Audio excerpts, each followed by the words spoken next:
I am Mark Stewart, and yesterday I spoke by video to Northern New Hampshire voters about the virtues of telecommuting and actually commuting to Southern New Hampshire 1 week out of every month.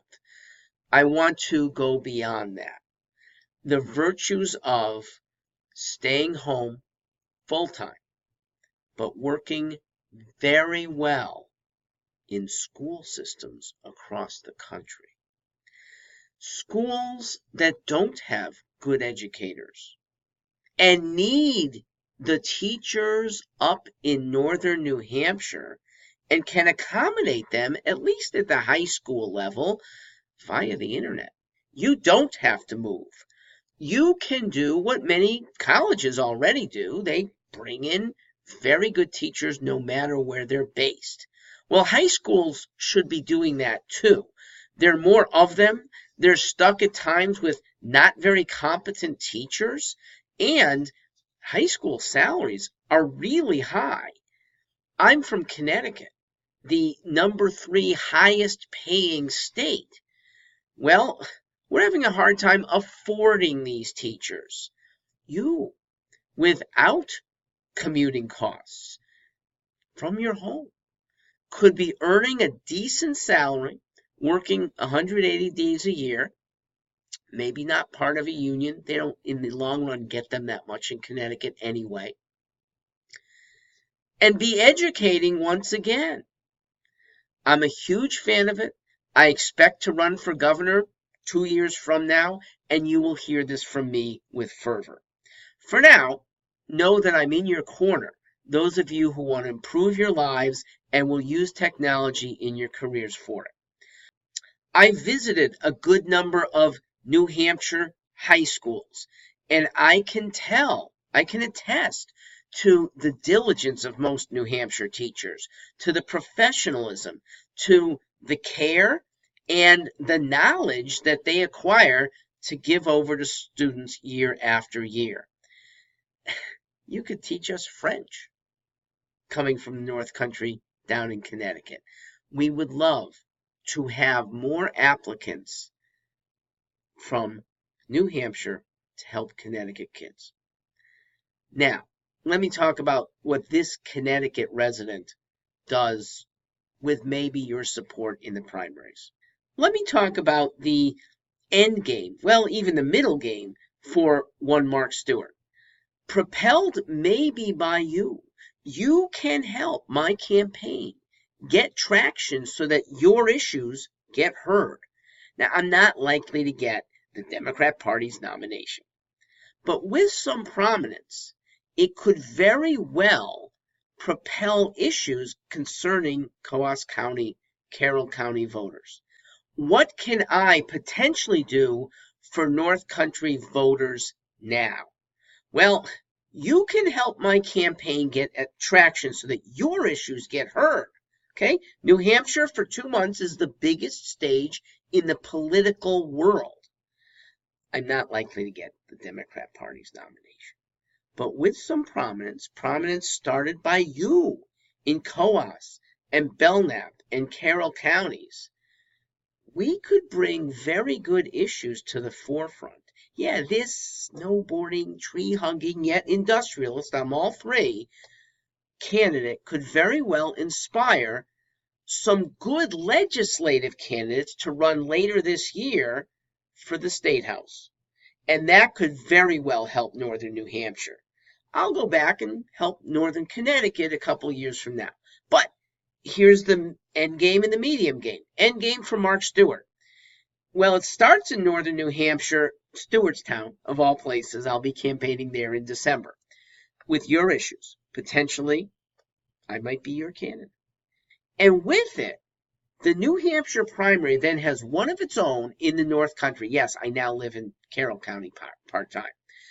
My prominence in a New Hampshire primary is good for the North Country. If you see in me values that you'd like to see in more politicians, a vote even for a non-winner is a very good vote. It ratchets things in a way that breaks things up and opens up more opportunities for third-party candidates and little unheralded candidates running within the big two parties. If you're a Republican, you have a chance to elevate by voting in the Democrat primary. Okay, you can switch over 30 days in advance. Donald Trump's going to win the Republican side. He'll get at least 80% of the vote. Your vote there is meaningless. Your vote in the New Hampshire Democrat primary for somebody unique may be really, really important. If you're an independent, look what voting in the New Hampshire Democrat primary does. It's a significant statement about your why choice and that you've narrowed it in to vote for one Mark Stewart. And if you are a Democrat, voting in this primary for a non-progressive, when everybody else pretty much is progressive, and you say, enough of this, you are leading the country to ruin. A vote for Mark Stewart lets you stand up more than any way possible.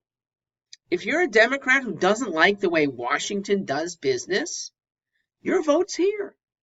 If you're a Democrat who actually wants to see more unity, your vote is with the most unifying candidate out there. We're all united about freedom, okay?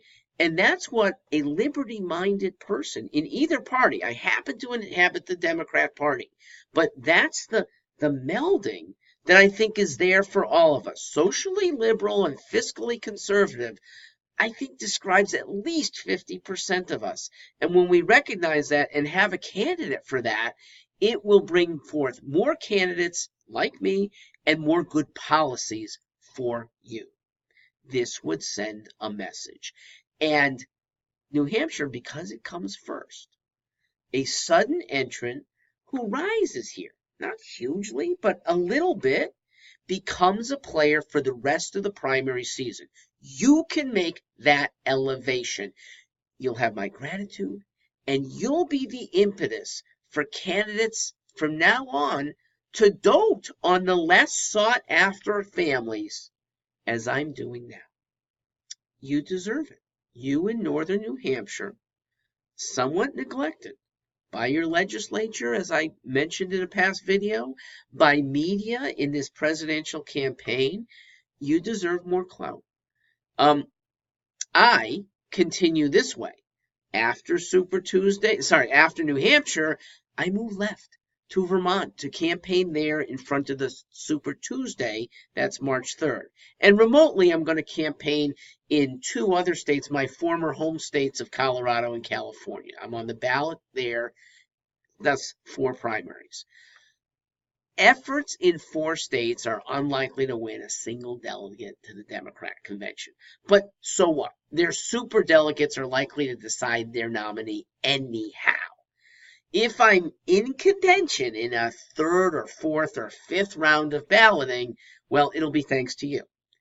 If I'm not in contention at the Democrats' convention, you will see me as a VP candidate on some third party's November ballot.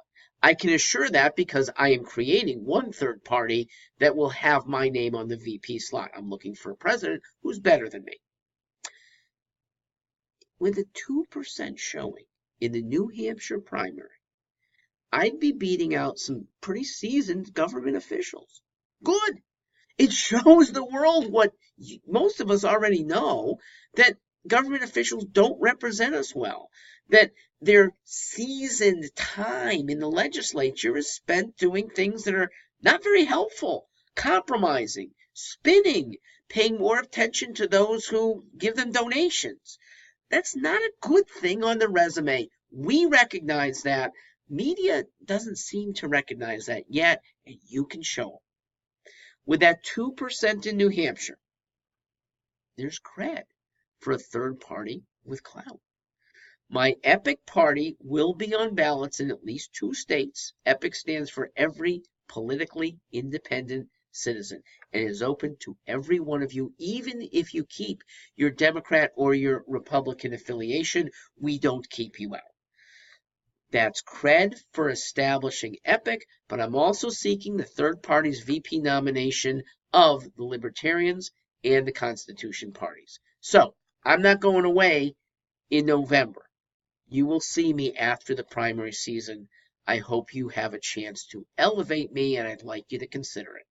I am Mark Stewart. StewartForLiberty.com is the site. And on Tuesdays and Fridays, I am at your behest. We talk 5, 10, 15, however long. Well, I can't go more than 35 minutes. But I do have that kind of time for you, your questions, my answers, and sometimes your answers, because others on the conference come up with good ideas far more often than one person can. I am a fractious, meaning it is good to diffuse ideas to come up with the best of them. You'll hear that in my conferences, and you can expect that in future governance. Thanks for listening. Have a good weekend.